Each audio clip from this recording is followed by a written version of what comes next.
Еве сме во уште едно издание и рубрика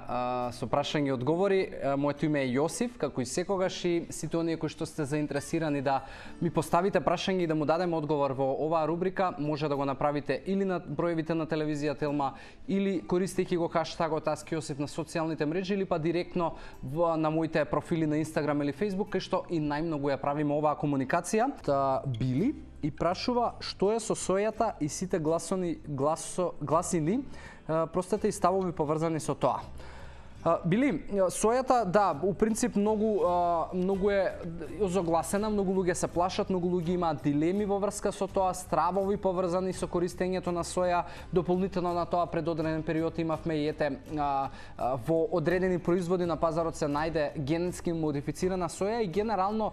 најголемиот страв кај луѓето е поврзан со генетски модифицираната соја. Но она што многу од вас можеби не го знаат, сојата е едно од единствените растенија кое што е комплетен протеин, односно ги има сите есенцијални аминокиселини, и многу често луѓе кои што се можеби определени како вегетаријанци или вегани би требало да имаат во исхраната. Мојот став за сојата е многу позитивен, од причина што зошто луѓето се плашат од генетски модифицирана соја, затоа што сретнав и научни студии, баш разгледував, велат дека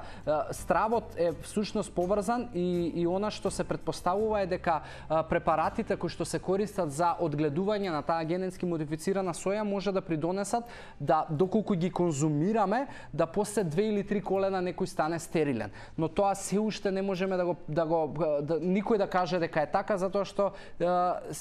треба да поминат 2 до 3 колена за да тоа се случи. Од друга страна, генетски модифицираната соја во Европа е забранета и не смее да се користи за човечка исхрана, и 95% од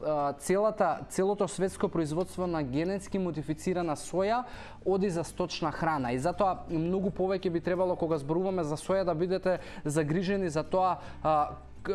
какво е месото и како живеело тоа животно и со што се хранело, и дали тоа користело можеби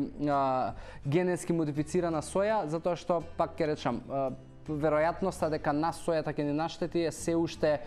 по мене се уште е фарса, и мислам дека не е баш докажано и дека не функционира. Фитоестрогените исто така се еден момент од кој што многу луѓето се плашат, и практично тие играат улога како естрогени и се налепуваат на рецепторите за естроген во телото,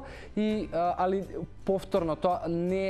во ниеден случај не се случило да има намалена продукција на тестостерон, да речеме, кај мажите доколку користат подолг временски период соја. Така да моето мислење за соја е сосема позитивно. Јас користам, ја препорачувам, и мислам дека никој од вас не би требало да се плаши.